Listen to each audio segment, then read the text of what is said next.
Good evening and welcome to Team Black Newscast, where news is colorful. Today is Monday, February 18th, 2013.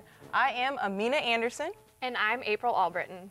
Today, a family in Colorado survived a plane crash prompted by the freezing temperatures sweeping across the nation. Clayton Sandell has the story. Kara Fielding was flying high on her birthday. We are over the top of the overpass. Taking a ride in a small plane above Utah. In back, her husband Jonathan, mom Catherine, and 7-month-old son Jacob. Suddenly, the engine begins freezing up, losing power. But this is kind of scary. Traffic and power lines make a road landing too dangerous. That's when it really sunk into me that this wasn't a joke and we really were in trouble. Jonathan keeps rolling, knowing these could be his final words. I love my family. Out of time, the pilot banks for an open field. All right, we're gonna land right here. Is everybody okay? The plane flips upside down, but everyone is okay. This little guy was sitting in my lap like this. Held him in tight, and he didn't go anywhere. We have just survived a crash landing. A rough birthday. You gonna ever fly again? Yeah. But a lucky one. Clayton Sandell, ABC News, Denver.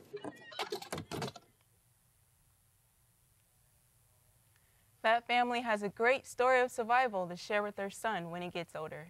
Luckily, one with a happy ending. A 60-year-old man faces assault charges after slapping an infant child on an airplane in Minneapolis, all for crying. Gio Benitez has the story.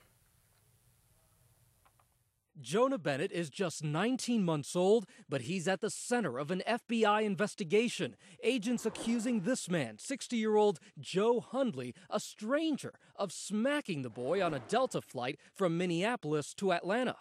The boy's mother, Jessica Bennett, speaking exclusively to ABC News. She showed us how she says Hundley assaulted her child. But he had came at him like that. And so it was, it came down that way at Jonah's eye right here. It all allegedly started in row 28 of the plane. Jessica and Jonah had the aisle seat, Hundley the window. Jonah starts crying because he's feeling the pressure in his ears. That's when, according to court documents, Hundley told mom to, quote, shut that N-word baby up. And I said, what did you just say? And he was so drunk that he fell onto my face and his mouth moved over to my ear and he said it just directly into my ear. And then, she says, the unthinkable happened. Hundley hit little Jonah. When I had looked at Jonah's face, his eye was swollen here and it was bleeding. I was just scared to death. I wonder whether it was the crying that upset him or whether it was the color of the boy's skin that upset him. Hundley is president of an aircraft parts company in Idaho. He's now been charged with assaulting a minor. His employer telling us, we have suspended the employee pending investigation.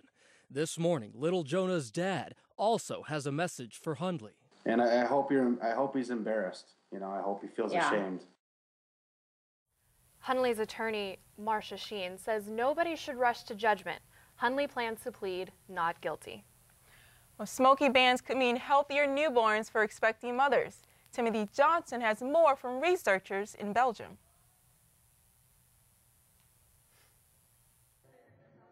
28 states have banned smoking in enclosed public places. Many other cities and counties have local bans. A study in the medical journal BMJ finds these bans may ease the rate of premature births. It's well established that smoking by pregnant women impairs fetal growth and shortens pregnancy. Secondhand smoke has also been found to affect birth outcomes. So researchers in Belgium wanted to know the effects of the country's 3-stage smoking ban. Phase 1 banned smoking in public places. Phase 2 banned smoking in restaurants. And Phase 3 banned it in bars serving food. Among 600,000 births from 2002 to 2011, after each phase there was a decline in the preterm birth rate, defined as birth before 37 weeks. These births are linked to adverse health outcomes for the child. The biggest decline followed the second stage, the ban on smoking in restaurants. With this medical minute, I'm Dr. Timothy Johnson. The U.S. bans smoking in restaurants as well. Some of those states are Virginia, California, Michigan, and Maryland. Well, the Catholic Church was in for a shock this week. Just 2 days before this year's Ash Wednesday, Pope Benedict XVI surprised everyone by announcing his early retirement and plans to step down by the end of the month. ABC's Karen Travers has the story. It was a stunning announcement, delivered in Latin, at the end of a meeting of cardinals in Rome. Sit nomen Domini benedictum. Pope Benedict XVI said he will step down at the end of the month for health reasons. The 85-year-old Pope said his strength had deteriorated, quote, to the extent that I've had to recognize my incapacity to adequately fulfill the ministry entrusted to me. He feels he's carried the cross to the point he can and is very calm in conscience that, okay, now I'm going to pass it on. For the roughly 1 billion Catholics around the world, the news came out of nowhere. I didn't see it coming, but if that's what he's saying, then I think that's the best thing to do, yeah. Elected in 2005, Pope Benedict was the clear favorite to fill the big shoes left by the beloved Pope John Paul II. Known as God's Rottweiler, the German cardinal never veered far from his conservative beliefs. He condemned gay marriage, the ordination of women, and allowing priests to marry. Benedict's nearly 8-year tenure was one of the shortest in Catholic history, but it was not without controversy. The Vatican continued to face scathing criticism for its handling of the accusations of sexual abuse by priests. In 2008, the Pope said the clergy scandal in the U.S. made him feel deeply ashamed. And during a visit here that year, he met privately with victims of pedophile priests. No words of mine could describe the pain. Catholic cardinals will gather in Rome in early March to elect the new pope, so it's likely Benedict's successor will be in place by Easter Sunday. Karen Travers, ABC News, Washington.